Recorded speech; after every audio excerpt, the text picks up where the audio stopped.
বিশ্বকাপ চলবে আর সেখানে চমক বা অঘটন থাকবে না, সেটি তো হওয়ার নয়। বৈশ্বিক টুর্নামেন্টের প্রতি আসরে দেখা যায় নতুন নতুন চমক সৃষ্টি করছে কোনো না কোনো দল বা ক্রিকেটার, কারো বা হাত ধরে ঘটছে অঘটন। বিশ্বকাপের প্রতি আসরে কমন দৃশ্য এটি। তবে টি-20 বিশ্বকাপের নবম আসরে এসে যেন ভেঙে গেছে সব রেকর্ড। অঘটনের সীমা পরিসীমা সব ছাড়িয়ে গেছে এবারকার আসরে এসে। চলতি বিশ্বকাপে গ্রুপ পর্বে ঘটা সব অঘটন নিয়ে এবারকার এই আয়োজন।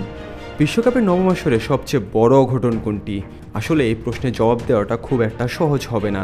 তবে বেশিরভাগ মানুষের উত্তর হবে যুক্তরাষ্ট্রের কাছে বিশ্বকাপে নিজেদের প্রথম ম্যাচেই পাকিস্তানের হার। প্রথমবারের মতো বিশ্বকাপ খেলতে আসা যুক্তরাষ্ট্রের বিপক্ষে সেই হারের পর পাকিস্তানকে কষতে হয়েছে অনেক হিসেব নিকেশ। শুরুতে স্বাগতিকদের বিপক্ষে হার, এরপর ভারতের বিপক্ষে জয়ের দ্বার প্রান্তে থেকেও হারকে সঙ্গী করে মাঠ ছাড়া। সব মিলে সুপার 8-এ নাম লেখাতে শেষ দুই ম্যাচের আগে পাকিস্তানের সামনে ছিল কঠিন এক সমীকরণ।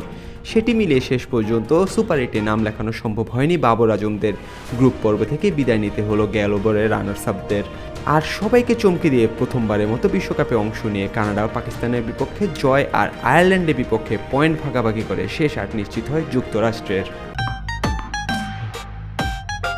দাগ লাগুক যতবার, বার্জার ইজি ক্লিন একবার। বিশ্বকাপের প্রতি আসরে আফগানিস্তান আসে ডার্ক হর্স হয়ে। প্রতি আসরে কোনো না কোনো বড় দল পরিণত হয় তাদের শিকারে। আর আফগান আগুনে যাদের কপালটা পুড়ে বিশ্বকাপ থেকে তাদের বিদায় নিয়ে দিতে হয় সে খেসারত। বিশ্বকাপের এই আসরে কপাল পোড়ার নাম নিউজিল্যান্ড। গ্রুপ পর্বে আফগানিস্তানের কাছে 84 রানে হেলে সুপার 8-এর নাম লেখানোর সমীকরণটাই জটিল করে ফেলেছিল কিউইরা। এরপর ক্যারিবীয়দের কাছে হারায় গ্রুপ পর্ব থেকে বিশ্বকাপের এপিটাফ টেনে দিতে হয় তাদের। আফগানদের বিপক্ষে জিতলে শেষ পর্যন্ত একটা সুযোগ থাকতো তাদের সুপার 8-এ খেলার, কিন্তু শুরুতেই আফগান আগুনে কপাল পুড়ে তাদের। আরও একটি অঘটন ঘটা দ্বার প্রান্তেই ছিল, তবে সেই দৃশ্যপট বদলে দিয়েছে শেষ মুহূর্তে হিসেব নিকেশ। বি গ্রুপ থেকে শেষ 8-এ জায়গা করে নিতে হাড্ডাহাড্ডি লড়াই হয়েছিল স্কটল্যান্ড ও ইংল্যান্ডের মধ্যে। দু দলের বিশ্বকাপের প্রথম ম্যাচটি গিয়েছিল বৃষ্টির পেটে, আর সে কারণে পয়েন্ট ভাগাভাগি হয় দুই দলের।